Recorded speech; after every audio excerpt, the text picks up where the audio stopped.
Au nom du Père, du Fils et du Saint-Esprit. Amen. Mes très chers frères et sœurs, nous célébrons la fête de Dieu. Nous célébrons le corps et le sang de notre Seigneur Jésus-Christ. Nous célébrons le Christ présent, réellement, en son corps et en son sang, au milieu de nous. Nous avons choisi de restaurer le rite gallican de la fête Dieu qui veut que l'on célèbre la messe tout entière devant le Saint-Sacrement exposé. Ce qui explique aussi pourquoi notre évêque n'est pas affublé de sa mitre ni de sa calotte en ce jour, car devant le Seigneur, on reste découvert. Et je dirais qu'en ce jour, encore plus que tous les autres jours, la parole, si deux ou trois sont réunis en mon nom, je suis au milieu d'eux, se manifeste à nous. En effet, là, il est au milieu de nous, visible. Il l'est toute l'année aussi, au milieu de nous, puisqu'il est conservé au tabernacle, comme nous l'avons chanté dans le chant d'entrée. Mais, caché dans sa petite boîte, on l'oublie bien souvent. Et c'est vrai que même nous, des fois, on est là, d'un côté, et puis on se dit, mince, c'est vrai, quand même. Là, il se montre à nous. Au milieu d'une exaltation de fleurs, et encore, il y a des villages où ils font cela de manière beaucoup plus ostentatoire et beaucoup plus belle, sans compter, faire plaisir à Maria, mais sans compter les processions du Saint-Sacrement en Andalousie, où alors on voit des chars monumentaux en argent pour poser l'ostensoir au-dessus. Le prêtre ne peut même pas le toucher parce que l'ostensoir est déjà gigantesque et posé sur un char d'argent encore plus gigantesque. Donc, mais c'est impressionnant, j'ai regardé des vidéos hier, c'est bon. Pourquoi faire tant de tralala? Parce que c'est ce que certains disent. Hein. Oh, mais la fête de Dieu, c'est un tralala chez vous.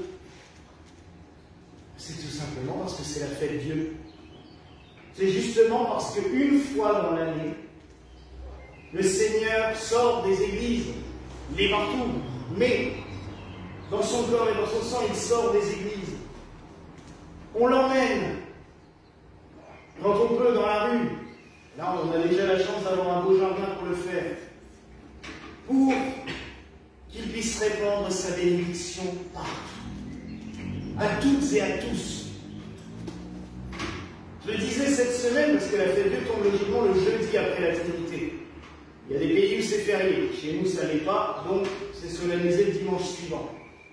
En Espagne, c'est férié? Je sais pas. Oui, maintenant je crois donc.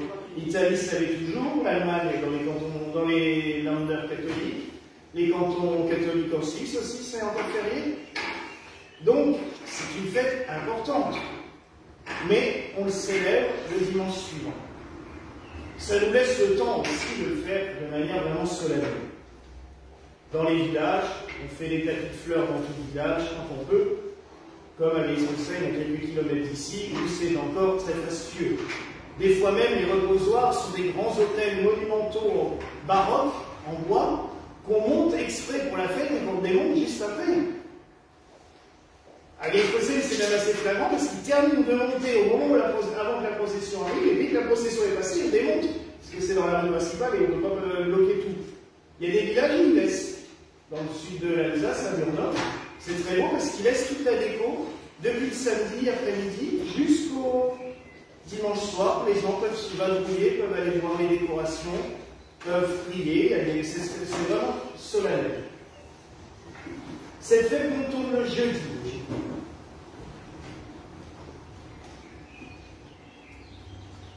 Pourquoi le jeudi? En rapport au jeudi saint, le jour où le Seigneur nous a donné l'Eucharistie. Le jour où il nous a comblés. On peut faire un peu plus bouger les gens, Seigneur. Il y a des petits signes à la l'enfant. Dans la poussée où.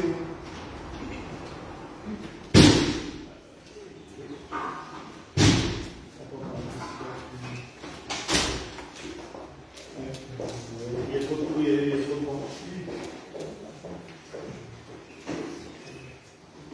c'est une fête qui n'est pas d'institution ecclésiastique. Pas du tout.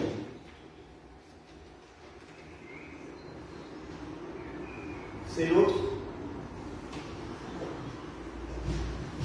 C'est pas une fête d'institution, c'est une fête d'institution ecclésiastique et pas du tout, enfin pas d'institution ecclésiastique, mais christique. C'est le Seigneur qui est apparu au XIIIe siècle à une jeune religieuse, Sainte Julienne de Montcornillon, une petite colline au-dessus d'Hyères, pour lui dire il faut une fête pour mon Eucharistie. Le jeudi saint est trop pris par la passion, par la mort, et on oublie totalement pourquoi on célèbre le jeudi saint. Alors demande à l'Église de faire une fête le jeudi qui suit la Trinité pour célébrer l'Eucharistie. Je l'ai raconté en détail, mais je vais faire brièvement là. C'est toute une suite de circonstances miraculeuses qui vont faire que cette fête, en l'espace de 20 ans, va avoir parcouru le monde. L'archidiacre, donc l'adjoint de l'évêque de Liège, est fasciné par le récit de Sainte Julienne. Il arrive à convaincre l'évêque de faire cette fête, elle est faite, et cet archidiacre est, dans la foulée, nommé cardinal et élu pape. Il s'installe à l'époque à Oviedo, parce que Rome n'était pas utilisable à l'époque. À quelques kilomètres d'Oviedo, un miracle. Un prêtre ne croit plus en Dieu. Enfin, il ne croit plus au mystère de la messe.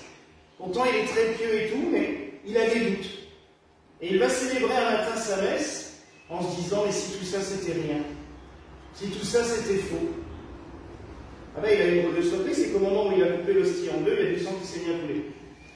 Et l'hostie s'est transformée en un morceau de chair, toujours conservé dans la cathédrale d'Oviedo.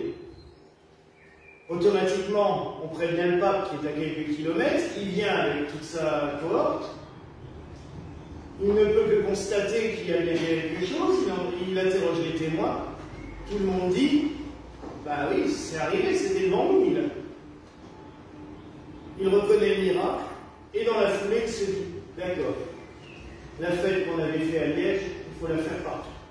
Et il généralise la fête du Saint-Sacrement dans le monde entier. Dans l'église gallicane, c'est au XVIIe siècle que ça va prendre une ampleur extraordinaire. Dans les hôtels des églises à Paris vont devenir, j'allais dire presque monstrueux, tellement c'est énorme. Et le Saint-Sacrement sera exposé pendant 8 jours à l'époque, du jeudi de la fête Dieu jusqu'au jeudi suivant. Exposé en permanence. On célèbre les messes devant. On fait toutes les célébrations devant. Et on installe le stançoir au milieu d'un grand soleil d'or avec des milliers de petites bougies qui brûlent tout autour de manière à ce que ça rayonne et que de partout on voit le soleil briller. Bon là c'est bon, on a le soleil naturel qui brille largement assez pour la fête. Mais pourquoi faire tout ça? Tout simplement pour lui. Il est notre Créateur. Il est notre Dieu. Et il a choisi de s'offrir à nous. De se donner à nous dans du pain. La matière la plus importante pour nous nourrir, mais c'est quand même ce qu'il y a de plus humble. C'est quand même ce qu'il y a de plus... de l'eau et de la farine. C'est tout. Et il s'offre à nous. Il se donne à nous. Et il nous dit, mais venez me voir, venez me contempler, venez prier devant moi, venez m'adorer. Et pourquoi adorer Dieu? Tout simplement parce qu'il est notre Créateur et notre Sauveur. Un Dieu qui se donne. Toutes les autres divinités, on leur offrait des quantités astronomiques d'offrandes. Et lui, qu'est-ce qu'il fait? Lui, il vient, il s'offre une fois pour toutes en sacrifice, et il se donne à nous dans du pain et du vin. Prenez et mangez, prenez et buvez-en tous. Et en plus, il nous le dit clairement, qui mange de ce pain n'aura plus jamais faim. Spirituel, quand même. Qui boit mon sang, qui mange ma chair, n'aura plus faim. Et surtout, vivra éternellement. N'est-ce pas assez de raisons pour le célébrer, pour le fêter, pour l'adorer, pour le chanter? En faut-il d'autres? Je peux vous dire que c'est la première fois que je célèbre devant Saint-Sacrement exposé. Les prières avant du Kyrie eleison, le gloire à Dieu, ben, ça prend une sacrée dimension quand vous l'avez juste en face de vous. Oui, il est un peu plus loin, là, il est juste droit, parce que l'ostensoir est prévu pour que l'hostie soit vue des deux côtés. Et bien, c'est quelque chose d'assez bouleversant. Déjà que quand on célèbre la messe, on sent les larmes au bout de nos doigts. Mais alors là, alors oui mes frères et sœurs, profitons de ce moment de grâce